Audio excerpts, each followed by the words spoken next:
So I posted on LinkedIn the other day about Google's work from anywhere policy and how they're updating that and tightening that a little bit.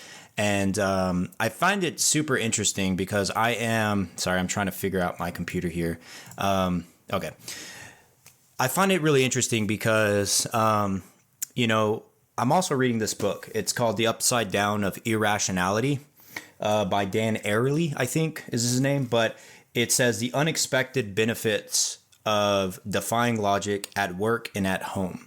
And so I really, we'll take our kids to the library and I'll pick up a book usually when I'm there and try to read it. But I'm reading this book right now and it's really like, a book in the sort of behavioral sciences realm, where there's a lot of studies and a lot of insights based on those studies and what they're looking for. And the chapter that I just finished, which is the second chapter, and it's about like work and the purpose of work. And honestly, I feel like there's a similar sort of issue happening culturally where we're at in America regarding work, remote work, productivity. And I'm not here to argue for or against, capitalism or socialism or anything like that. I don't care to get into any of that stuff. But I'm just observing what I'm experiencing, what I feel like I'm seeing broader in a macro sense with the culture. And I always try to sort of distill it down to the micro level. How does it affect me? How does this play into my life? And so this video is more so just about having a conversation, thinking about that, drinking my coffee, sort of reading what's going on here in the greater culture. And I'll share some of what I'm talking about in the video as I'm talking about it. But before I get into that, my name is Ryan Holguin. This channel is called The Practical Place, where I started it about a little over a year ago in 2024 with sort of the goal of just sharing ideas that I've learned in my career. Still relatively young, but I've learned a little bit. So to hopefully coach or help from afar anybody who is trying to grow in their career, grow in corporate America, or just better themselves personally. That's something I try to do every single day. So if that is something that interests you, if you're open to dialogue and conversations in that realm, I also will dabble into sports just because I am human and I love sports, and that is something that I enjoy doing. And I want this YouTube channel to be primarily something I enjoy doing. I don't ever want it to be a thing where I'm doing it to feel like I have to impress anybody. I want it to be authentic and just true to where I'm at. And so if that's something that interests you, I would encourage you to subscribe, join 300 plus people who have subscribed here as well. But going back to the video, the Google's work from anywhere policy. So apparently in 2020, like all businesses and big tech, Silicon Valley, they updated all their policies for work from home, and they have a work from anywhere policy, which was they're tightening it, which is now, I guess they had a 4-week allowance, meaning like you could work up to 4 weeks from anywhere. So I guess it's just sort of get around where folks go on vacation and they work. And Google wanted to start tracking that. I'm not really quite sure. I'm sort of speculating here. But recently, over the past week or two, they've tightened it back and somebody leaked it out, which, by the way, I don't know the motivation for why people leak things out. I'm here talking about it, so maybe I'm contributing to the issue here. But, people leaking stuff out in anger, I would advise not to do that. But people do it, and here we are. But they've tightened back this work from anywhere policy. And so if you work one day from anywhere, like not your home or your permanent space in office or wherever it sounds, then that's just going to round up to 1 week. And so it's really interesting because the reason I bring up the book is because in the chapter and at the heart of what I think Google's doing and a lot of companies like Amazon, where they're scaling back remote work or work from anywhere, is motivation and work productivity and why do we work? And it's really interesting because a lot of people, and I think it's an issue with culture, honestly, like we want as much as possible and we want to do as little as possible. Like that seems logical. I mean, it's illogical, right? To think that you're going to get more, but also do less. But it is logical in the sense of like, if you're human and if you're fully honest, and if I'm fully honest, like, yeah, it'd be great to just get paid a lot of money to do little. Like that's awesome. But that's not the reality in which we live. That's not how quote unquote capitalism works.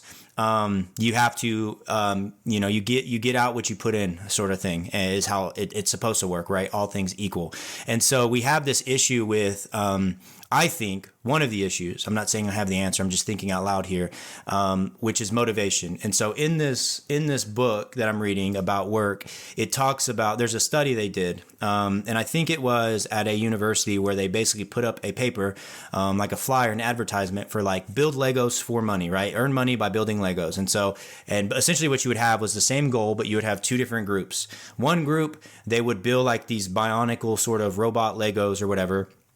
They would build one and get paid for it, per set that they built. So they'd build one, set it to the side, build one, set it to the side. And on average, this group, by the end of it, they could see how many they built or whatever. And on average, it was about, 10 or so, I think, is what they ended up doing.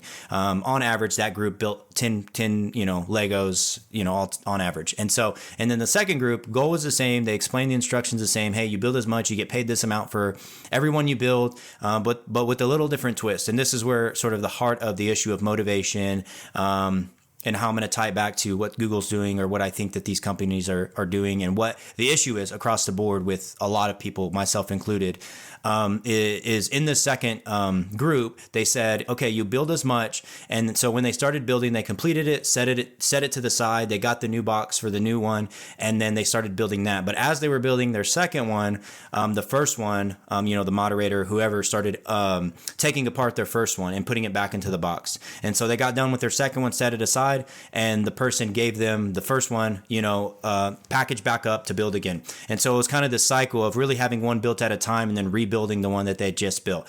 And on average, if I'm not mistaken, it was about 6 that this group completed. So the same goal, like, hey, you're going to get paid X amount of dollars to do this type of job.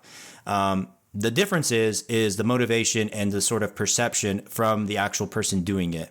And there was more into the study that they talk about that adds more to this argument. But the idea is, whenever somebody, an employee in this case, doesn't necessarily see the fruit of their work, right? Especially like in the project management space, where I've worked a lot of my career.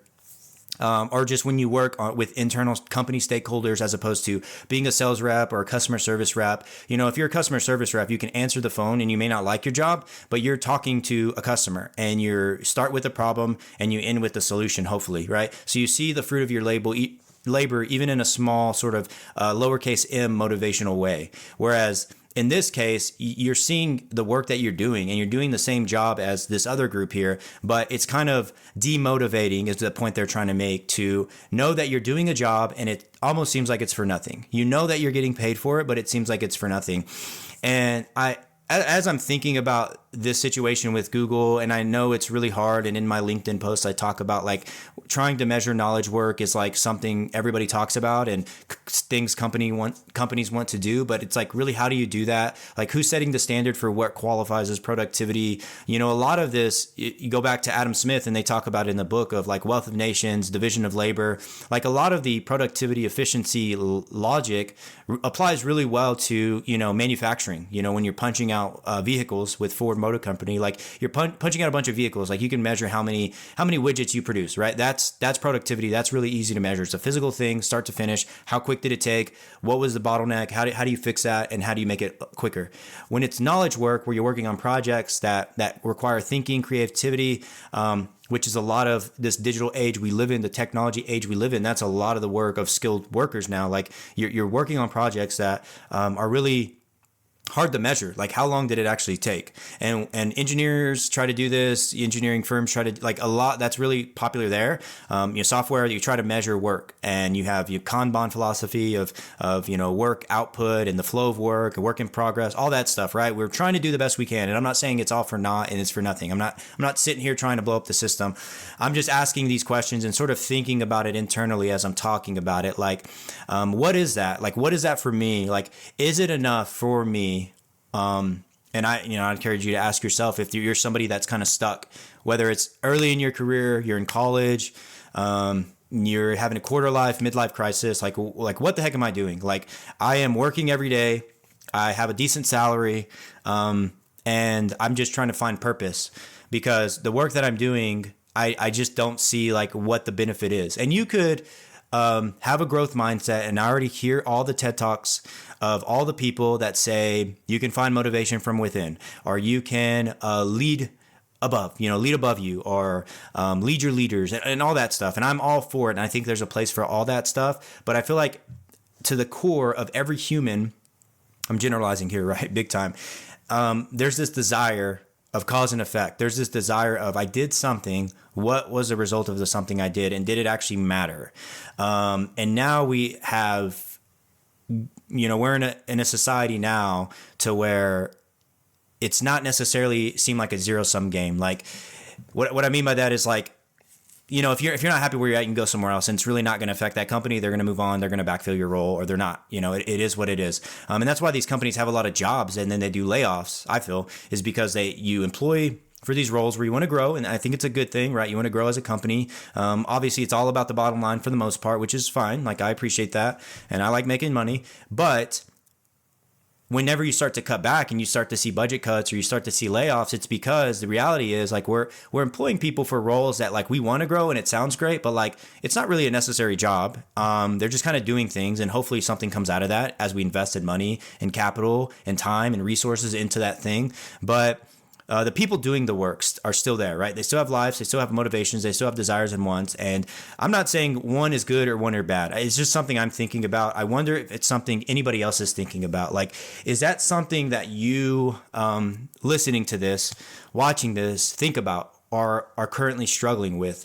If so, like, what about this conversation is getting you hung up on? Like, where are you thinking through, like, I lack motivation. I can't find the motivation to do what I'm doing. Like, I work a customer service job, and I get what you're saying, Ryan. I see cause and effect, but I still don't like it. Okay, that's a different conversation. Like, maybe you don't like the industry. Maybe you need to be okay to be content, be faithful where you're at. Like, I'm also a believer in that. Like, if you're at a place where you don't see this cause and effect, that doesn't mean it's wrong or you need to find a cause and effect role. You could, that could be an option for you. There also is a skill of just learning how to be content and persevering through where you're at and being faithful, because you never know what's going to be on the other side of that. It may never come, but you never know, right? And your call and my call, I feel, is to be faithful where you are at. And that will benefit your coworkers, and that will benefit maybe the end user, the customer, and on a greater macro scale, maybe the business that you're in, the industry you're in, and it's actually benefiting society. And if that's something you can get on board with, and you can make the connection from the macro sense of benefiting society all the way down to your internal stakeholder communication job, then awesome. That is awesome. That's what that is going to help, companies do well. That's going to help our society be better. So anyways, that's something I'm thinking about. What are your thoughts? You can go read my LinkedIn post if you want, connect there. But I would, let's start a dialogue in the comments. Is this something you deal with? Motivation, internal motivation. Does it even matter to you if the results you're getting, if you can see the results of your job, or is a paycheck enough for you? Like, is that motivation enough? I'm curious to know your thoughts. And if you found this video helpful, please like it, comments, that really helps start to, the algorithm, everybody talks about that, but that does help. And so I really would appreciate it if you did that. But yeah, until next time, my name is Ryan Holguin here with The Practical Place. I will see you in the next video.